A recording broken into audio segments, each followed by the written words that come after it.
ஜெய் வாராகி, என் அன்பு குழந்தையே, என்னுடைய தங்கமே, என்ன நடந்து விட்டது என்பதற்காக இவ்வளவு நேரம் ஒரே விஷயத்தை பற்றியே யோசித்துக் கொண்டே இருக்கிறாய்.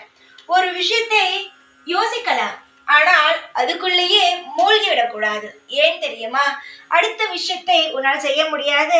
நீ செய்து கொண்டிருக்கும் விஷயத்தையும், அதாவது எதை பற்றி யோசித்துக் கொண்டிருக்கிறாயோ அதையும் உன்னால் செய்ய முடியாது. புரிந்து கொள். எதுவாக இருந்தாலும் அளவாக யோசிக்க வேண்டும். அதையே அதிகமாக யோசிக்கும் பொழுது பயம் வரும். நாம் செய்தால் என்ன, செய்தால் தவறு நடந்து விடுமா, இப்படி ஏதாவது ஒரு குழப்பம் வந்துவிடும். புரிகிறதா? அதனால் ஒரு விஷயம் என்றால் செய்யலாமா வேண்டாமா என்று முடிவு எடுத்த பிறகு அதை பற்றி யோசிக்கவே கூடாது. என்னுடைய தங்கமே, நீ எதற்கெடுத்தாலும் அதிகமாக யோசிக்கிறாய். தினமும் இரவு படுத்து விட்டுத்தான் அதிகமாக யோசிக்கிறாய்.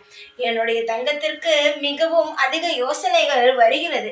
உன்னை பார்க்கும் பொழுது எனக்கு பயமாகத்தான் இருக்கிறது. இவ்வளவு யோசித்தால் எப்படி நிம்மதி வரும்? ஏதாவது முக்கியமான விஷயம் என்று யோசிக்கலாம் ஒரு அளவு. எல்லா விஷயத்திற்குமே யோசித்தால் வாழ்க்கையில் ஒன்றுமே செய்ய முடியாது தங்கமே. இந்த வாராகி இருக்கிறேன் என்று நம்புகிறாயா இல்லையா? இந்த வாராகி உனக்கான நல்லதை செய்வேன் என்று நம்புகிறாயா இல்லையா? நீ என்னை நம்பியது போலவே தெரியவில்லையே. எல்லா விஷயத்திற்கும் அல்லவா பயப்படுகிறாய், எல்லா விஷயத்துக்கும் அல்லவா குழப்புகிறாய். குழப்பங்கள் இருந்தால் அந்த இடத்தில் நிம்மதி இருக்காது என்று உனக்கு தெரியாதா?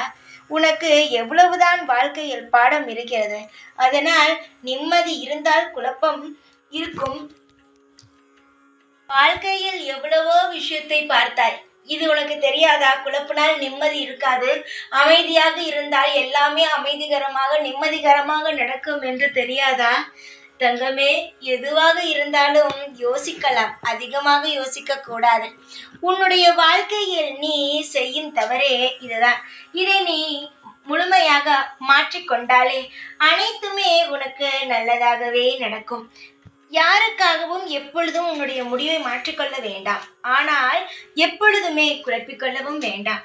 தங்கமே, உனக்காக நான் இருக்கிறேன். நல்லதை மட்டுமே செய்து தர என்னிடம் உன்னுடைய வாழ்க்கையை விட்டுவிடு. விட்டுவிட்டு அமைதியாக இரு. எதை பற்றியும் சிந்திக்க வேண்டாம். அமைதியாக தியானம் செய். எல்லாம் உனக்கு புரிய வரும். நல்லதே நடக்கும். ஜெய் வாராகி.